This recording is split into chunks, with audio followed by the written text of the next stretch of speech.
नमस्कार विद्यार्थी मित्र, कक्षा 9 सब्जेक्ट हिंदी चैप्टर 11 एक यात्रा यह भी। इसके राइटर है रामदरस मिश्र और साहित्य का प्रकार है कहानी। एक यात्रा यह भी कहानी में रिक्शे वाले से परिचित होने पर उसके जीवन की घटनाओं से नारी के प्रति उसका दृष्टिकोण देखकर तथा जीवन में उतारे गए कर्तव्य बोध से प्रेरणा प्राप्त होती है। स्त्री सम्मान, स्त्री सुरक्षा एवं आत्मीयतापूर्ण संबंधों को पूरी यहाँ पे खूबी से प्रस्तुत किया गया है, जो अत्यंत प्रेरक है। एक यात्रा यह भी, इसमें लेखक को यात्रा करने से डर लगता है। यात्रा भीरु यानी यात्रा करने से डरने वाला। यात्रा यानी मुसाफरी, उनको डर लगता है। डर इसलिए लगता है कि अनसंट जो किराया मांगते हैं उनसे लगता है। तो एक बार उनको जाना पड़ता है ऐसे ही यात्रा के लिए, क्योंकि उनको डॉक्टर के पास उनकी अपॉइंटमेंट थी और जिनके कारण वहाँ पर उन्हें एक रिक्शा वाला मिलता है। उसका जो व्यवहार है, उस व्यवहार पर ये मुग्ध हो जाते हैं और अंत में उसके साथ आत्मीयपूर्ण संबंध स्थापित होते हैं। उसके जीवन के बारे में जब हम वो सोचते हैं, उसके जीवन के बारे में पूछते हैं, तो पता चलता है कि एक स्त्री की उसने किस तरह रक्षा की है। जो स्त्री सम्मान, नारी सुरक्षा के बारे में बड़ी बड़ी बातें करते हैं लेकिन अपने जीवन में नहीं उतारते। तो मोहन एक ऐसा लड़का है कि जिन्होंने अपने जीवन द्वारा, अपने कर्तव्य द्वारा इसे पूर्ण किया है। चैप्टर है मैं बहुत यात्रा भीरु हूँ। यात्रा पर निकलते समय डर बना होता है कि पता नहीं कैसे कैसे लोग मिलेंगे, कैसे कैसे लोगों से पाला पड़ेगा। सबसे बड़ी असहजता, यात्रा भीरु यानी यात्रा से डरने वाला शब्दार्थ है।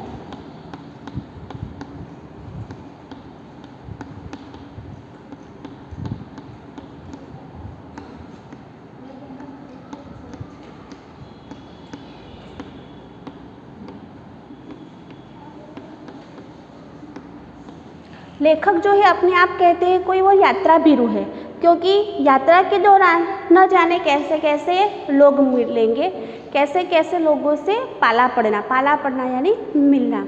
सबसे बड़ी असहजता तो अनुभव होती है अंट-संट किराया मांगने वाले ऑटो वाले से। असहजता यानी असुविधा।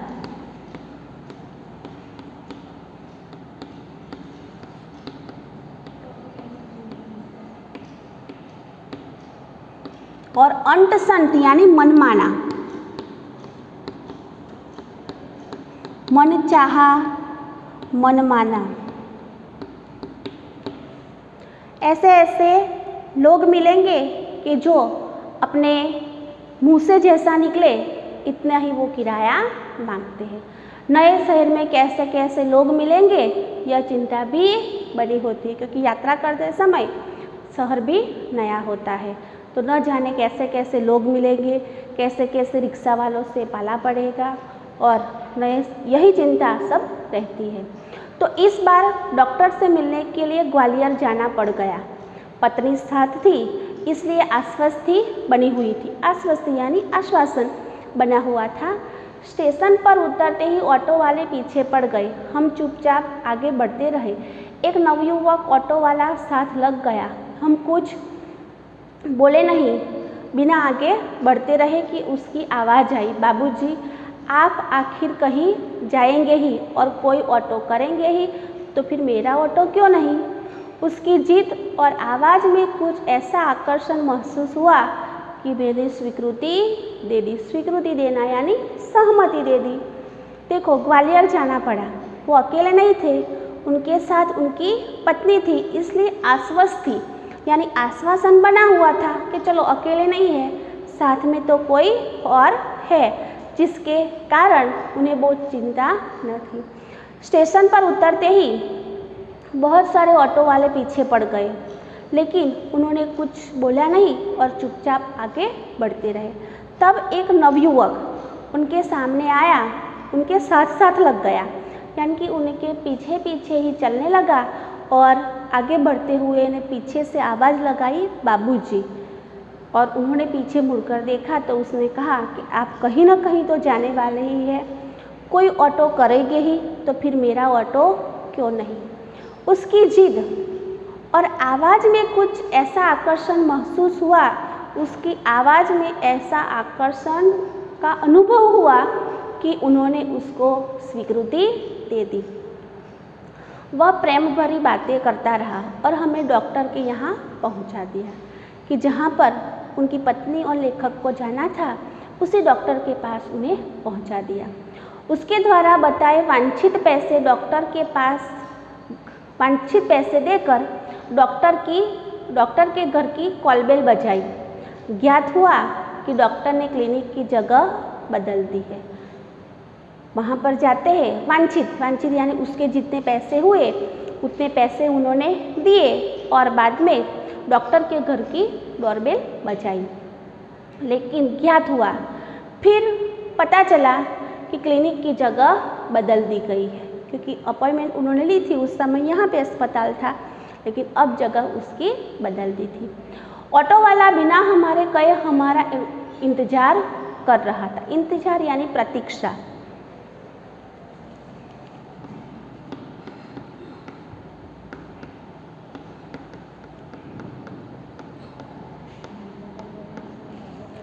यात्री को जिस जगह जाना होता है वहाँ पर छोड़कर ऑटो वाला वहाँ से फिर निकल जाता है। उसे पैसे मिल जाए, यात्री को छोड़ दिया तो उसका काम क्या होगा, उसे छोड़कर वहाँ से चले जाना। लेकिन ये ऑटो वाला कोई अजीब ही था, उनको वहाँ पर डॉक्टर की क्लिनिक की जगह पर उतार दिया, पैसे भी ले लिए, लेकिन वापस वहीं पे ही खड़ा रहा। ऑटो वाला बिना हमारे कहे, देखो उन्होंने कहा नहीं था कि मैं जब तक नहीं आऊँ तब तक आपको यहाँ पे खड़े रहना है, लेकिन वो वहाँ पर ही उनका इंतज़ार करता रहा। हमें नई जगह पहुँचा दिया। मैंने पूछा कितने पैसे दे दूँ।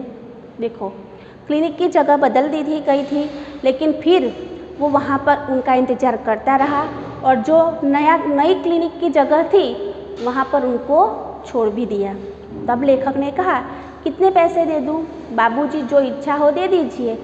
वैसे डॉक्टर के घर से यहाँ तक का किराया अतिरिक्त तो न होगा ना, नहीं वहाँ से यहाँ का वो बहुत ज़्यादा कोई किराया है नहीं, आपकी जो इच्छा वो हो वो दे दो।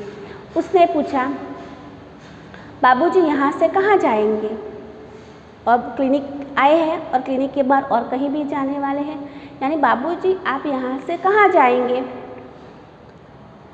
मैंने होटल का नाम बता दिया और कहा भाई तुम जाओ, यहाँ देर लग सकती है। पहले घर के जगह पर ले गए, बाद में क्लिनिक की जगह पर पहुँचा दिया और फिर पूछा कि आप यहाँ से कहाँ जाने वाले हो, तो उन्होंने होटल का नाम बता दिया। लेकिन लेखक ने उनको कहा कि तुम यहाँ से जाओ क्योंकि हमें यहाँ पर देर भी लग सकती है। वह कुछ बोला नहीं। हम डॉक्टर के पास चले गए। घंटा भर बाद निकले तो देखा वह वहीं पर खड़ा था। अब हमें महसूस होने लगा कि यह ऑटो वाला कुछ और है। 1 घंटे भर तक उन्होंने वहाँ पर उन दोनों पति पत्नी लेखक और उनकी पत्नी का इंतज़ार करते रहे, लेकिन वो वहाँ से गया नहीं। तब उनकी पत्नी और दोनों को महसूस हुआ कि ये ऑटो वाला कोई और ही है। वह हमारे भीतर पर घर करता गया। होटल पर छोड़कर उसने पूछा फिर कब आऊँ? और फिर उनको जो होटल का एड्रेस बताया वहाँ पर पहुँच गए और पूछा अब फिर कब आऊँ? यानी आप शहर में घूमेंगे फिरेंगे, आपको वहाँ जहाँ जाना होगा ले चलूँगा। वैसे यहाँ कब तक है? उनसे पूछते हैं कि आप यहाँ पर इस शहर में आए हैं तो फिर घूमेंगे फिरेंगे, तो फिर मैं आपको लेने कब आऊँ? कल शताब्दी से लौटेंगे। शताब्दी ट्रेन का नाम है, शताब्दी एक्सप्रेस जो आती है। तो कहते हैं कल शताब्दी से लौटेंगे तो आपको घुमाने के लिए कब आऊँ? भाई आज तो हम थके हैं, आराम करेंगे, कल जाएंगे, कल घूमेंगे। ठीक है बाबूजी, यह रहा मेरा मोबाइल नंबर, मुझे फ़ोन करके बुला लीजिएगा। उसने उसका फ़ोन नंबर दिया और कहा कि आपको जब जाना हो आप मुझे बुला लीजिएगा। और तुम्हें अपना नाम तो बताया ही नहीं। और लेखक ने पूछा कि इतनी बात तो हो गई, लेकिन तुमने अपना नाम तो बताया नहीं। मोहन। मोहन अच्छा नाम है। दूसरे दिन घूमने का कार्य शुरू हो गया। यह बहुत प्रेम से एक के बाद एक स्थान दिखाता गया। मुझे बाबूजी और मेरी पत्नी को अम्मा कहता था। देखो, नए शहर में उनको जाना था और नए शहर में घूमकर उन्होंने उनको जहाँ पर जाना था वहाँ पे पहुँचा दिया। एक एक जो स्थान था वह एक एक स्थान इतना अच्छा उनसे दिखाया। मुझे बाबूजी, लेखक को बाबूजी कहता था और उनकी पत्नी को अम्मा नाम से संबोधित करता था। घूम घुमाकर होटल पर लौटे तो चाय पीने के लिए कमरे में गए तो उसे भी वहाँ पर बुला लिया। बहुत संकोच के साथ आया। उसे बुलाया चाय पीने के लिए, लेकिन वो बहुत संकोच के साथ आया।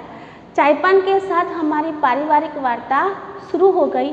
मैंने पूछा, बेटे तुम ग्वालियर के हो? पत्नी ने पूछा। देखो, चाय पी और उसी के साथ पारिवारिक वार्ता यानी अपने घर परिवार की बातें शुरू हुई। और पत्नी ने पूछा कि बेटे तुम ग्वालियर के हो? नहीं अम्मा, मैं मूलतः आगरा का हूँ। मूलतः यानी मूल, मेरा गांव कहाँ का है? आगरा का। यहाँ आना पड़ गया। मैं वैसे तो आगरा का हूँ, मेरा घर आगरा में है, लेकिन मुझे यहाँ पर आना पड़ गया। हमें लगा कि इतना कहते कहते वह कुछ वर्षा आया है, इसलिए चुप रहे, लेकिन वह स्वयं बोलने लगा। आगरा में अपना घर है, माँ बाप तो बचपन में ही गुजर गए हैं। भाई ने मेरी परवरिश की। भाई वकील है, मैं बीए पास हूँ, कोई नौकरी खोज रहा था कि। इतनी ही बात कहते कहते वो थोड़ा सा भर आया। लेखक और उनकी पत्नी ने कुछ कहा नहीं, लेकिन उसने बोलना शुरू ही किया था कि वो आगरा में उसका घर है, उसके भाई है, उन्होंने उसकी परवरिश की। भाई पेशे से वकील है और वो बीए पास है और कहीं नौकरी की खोज ही कर रहा था कि। और उसी के साथ एक घटना बनी। एक चुप्पी सी छा गई। चुप्पी सी छा जाना यानी खामोशी छा जाना।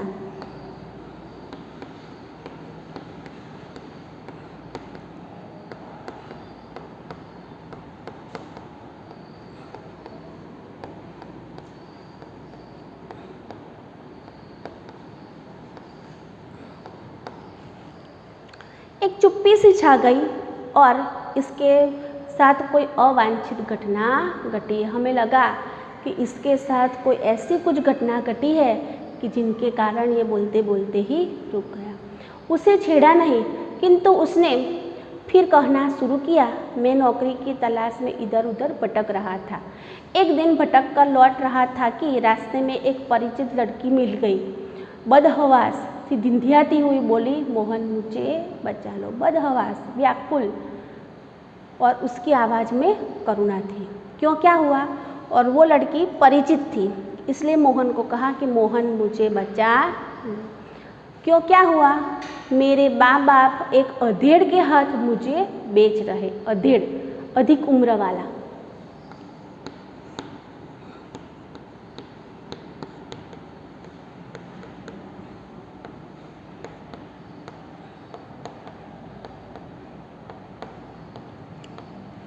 मेरे माँ बाप जो है मुझे एक अधेड़ के हाथ बेच रहे हैं। मैं कुएं में गिरकर जान दे दूंगी, किंतु उस खुशट अधेड़ के साथ नहीं जाऊँ। खुशट यानी अप्रिय। खुशट यानी अप्रिय।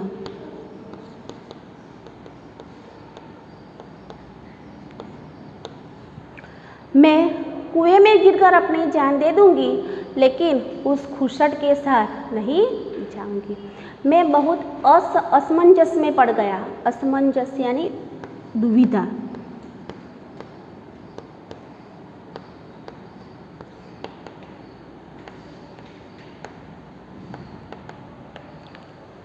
मोहन को कहा बचा लो, और उसने जब सुना कि उसको बेचा जा रहा है अधीर के हाथ, तो वो दुविधा में पड़ गए, क्या करूं, कर भी क्या सकता हूं। मुझे लगा कि स्टेशन चलना चाहिए। यहाँ पर स्टेशन यानी कौन सा, पुलिस स्टेशन। वहाँ उसे ले गया और थानेदार से हकीकत बयां की। वे कुछ सोचते रहे कि क्या किया जा सकता है।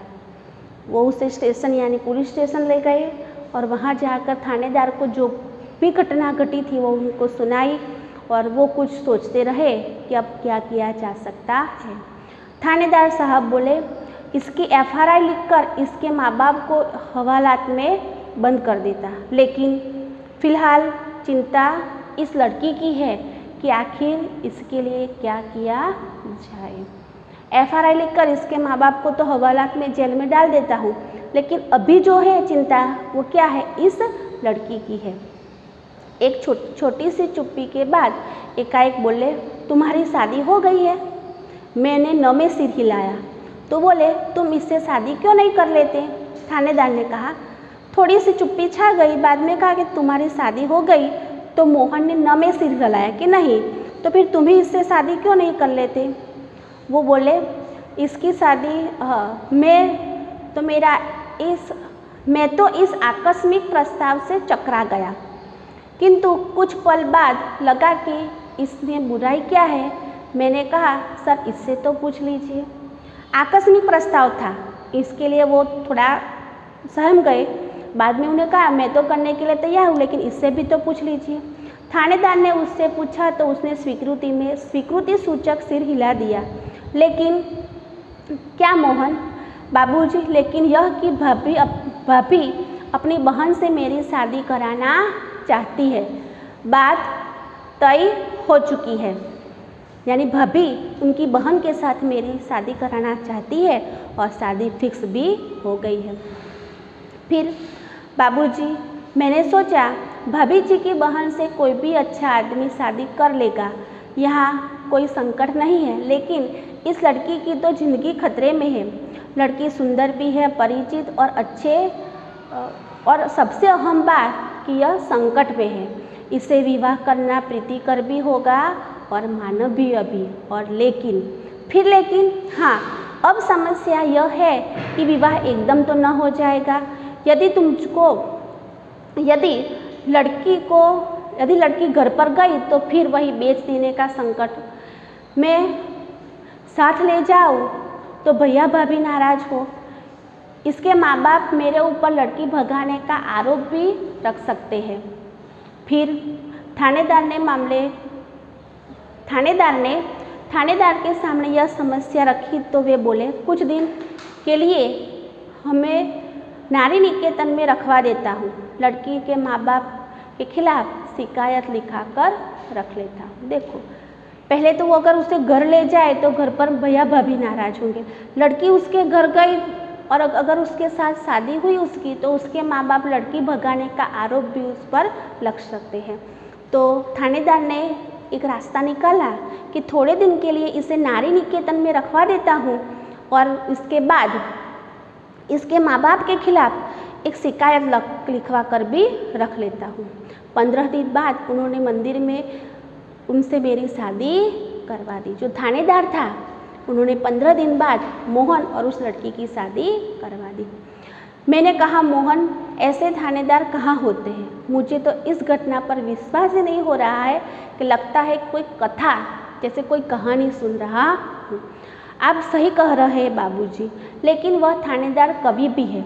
कवि सम्मेलनों में कविताएं पढ़ता है और उसकी कविताएं मानवीय संवेदना से भरी होती है। उनकी जो कविताएं हो मानवीय संवेदनाओं से भरी हुई थी।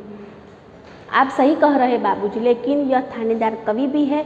कवि सम्मेलन में कविताएं पढ़ता है और इसकी कविताएं मानवीय संवेदना से भरी होती है। हाँ, तब ठीक है भाई, हर क्षेत्र में कोई ना कोई मसीहा दिखाई पड़ ही जाता है। तब यह कि मेरे भाई भाभी मुझसे खफा हो गए। हाँ, भाई भाभी खफा हो गए क्योंकि उन्होंने उनके मर्जी के विरुद्ध शादी की थी और दूसरी कि जिस लड़की से शादी की थी वो और जाति की थी। तो तुम लोग ग्वालियर आ गए। हाँ बाबूजी, आगरा में हमारा निबाह होना कठिन था। पराए शहर में भले ही कोई अपनापन न हो, पर वह परायापन अपनेपन से अच्छा है, जो दिन रात अप्रीति व्यवहार बनकर तन मन तो को उद्विग्न करता हो। उद्विग्न यानी अरुचिकर, यानी उद्विग्न यानी दुखी करता हो। तो हाँ, सही कह रहे हो। तो यहाँ कोई नौकरी तो रखी नहीं थी, बस ऑटो का दामन थाम लिया और उसी के सहारे चल रहा हूँ। यहाँ पर आऊँ फिर नौकरी मिले, ऐसा तो सरल बात नहीं थी। मैं आया और ऑटो का दामन, ऑटो पकड़ लिया और उन्हीं से हमारा निबाह होता है। वास्तव में तुम बहुत बड़े हो मोहन। ये कौन कहता है? लेखक कहते हैं। क्यों? तो कि बड़े बड़े लोग तो नारी हित में बड़ी बड़े लेक्चर देते हैं, कविताएं लिखते रहते हैं, किंतु अपने व्यवहार में नहीं उतारते। लेकिन तुमने तो बहुत सहज भाव से एक लड़की को दुर्दशाग्रस्त होने से बचा लिया। लड़की को दुर्दशाग्रस्त होने से बचा लिया और अपने जीवन के साथ उससे सम्मानपूर्वक भी लगाया। यानी बचाया तो सही, लेकिन उसको एक सम्मानपूर्वक पत्नी का दर्जा भी दिया। बाबूजी, इस कार्य से मुझे भी बहुत संतोष मिला है। मैंने तो एक बार उसका उद्धार किया, किंतु वह मुझे प्रायः संकटों से उबारती रहती है। मोहन की यह कहानी हम पर छा गई और वह हमारे मन में कितना बड़ा हो गया। गाड़ी का समय हो रहा था। मोहन हमें लेकर स्टेशन आ गया। उसे मैं 500 रुपये का नोट देने लगा। वह बोला, उन्होंने रहने दीजिए बाबूजी। 500 का नोट दिया तो बोला, रहने दीजिए बाबूजी। अरे यह तो तुम्हारा पारिश्रमिक है, थोड़ी कोई दान दे रहा हूँ। बाबूजी, मैंने माँ बाप का प्यार नहीं पाया। कल से लग रहा था कि मुझे माँ बाप मिल गए। इन सुख के आगे पैसे का तो कुछ भी मूल्य नहीं। पैसा तो औरों से कमा ही लेता हूँ, क्योंकि उनके लेखक और उनकी पत्नी के साथ जो आत्मीयता हो गई थी, इससे उसे लगा कि उसे क्या मिल गए हैं? माँ बाप। रहने दीजिए बाबूजी, पैसे तो मैं और लोगों से कमा ही लेता हूँ, लेकिन यह तो बहुत है। लेकिन मेरी भी तो सोचो, मैं बेटे का शोषण कैसे कर सकता हूँ? लेकिन मोहन बोलता है, लेकिन ये तो बहुत ज़्यादा है, इतना लूँगा तो आपका शोषण हो जाएगा। यह कहकर उसने 500 का नोट रख लिया और 300 वापस करने लगा। बोला, मुझे इतना पराया न कीजिए बाबूजी। हाँ, जब भी ग्वालियर आइएगा मुझे बुला लीजिएगा। फ़ोन नंबर तो आपके पास है ही। लेकिन मेरी एक शर्त। वह क्या बाबूजी? ये 500 रुपये चुपचाप तुम्हें लेने ही होंगे। उसने 300 रुपये अपनी जेब में रख लिए। जैसे कह रहा हो, यह कैसे शर्त रख ली आपने बाबूजी? कुछ क्षण बाद बोला, बाबूजी आपका फ़ोन नंबर तो मेरे फ़ोन पर आ ही गया है, कभी कभी फ़ोन करता रहूँ क्या? हाँ भाई, शौक़ से, मुझे अच्छा लगेगा। लेकिन आपका नाम तो मैंने पूछा ही नहीं। मैंने कहा, मैं हूँ सत्य के ऋतु और पत्नी है कामना। और जब हम स्टेशन के अंदर जाने लगे, तब वह आँखों में न जाने कितना अपनापन लिए हमें निहारता रहा। देखो, ये मोहन है छोटा, लेकिन इतना बड़ा काम किया कि एक दुर्दशाग्रस्त लड़की को बचा लिया। उसकी शादी तय हो चुकी थी, लेकिन उसने सोचा कि भाभी के परिवार वाले लोग तो अच्छे हैं, तो उनके लिए कोई अच्छी सी लड़की ढूंढकर उसकी शादी करवा सकता है। लेकिन जो मुसीबत में है, उस लड़की को बचाकर भाई भाभी से नाराज़ होकर उसने शादी की, लेकिन एक लड़की को दुर्दशाग्रस्त होने से बचा लिया। तो ऐसे लोग बहुत कम होते हैं जो कहते हैं कथनी और करनी में दोनों में क्या होता है, अंतर होता है। लेकिन मोहन ऐसा लड़का है नहीं। Thank you.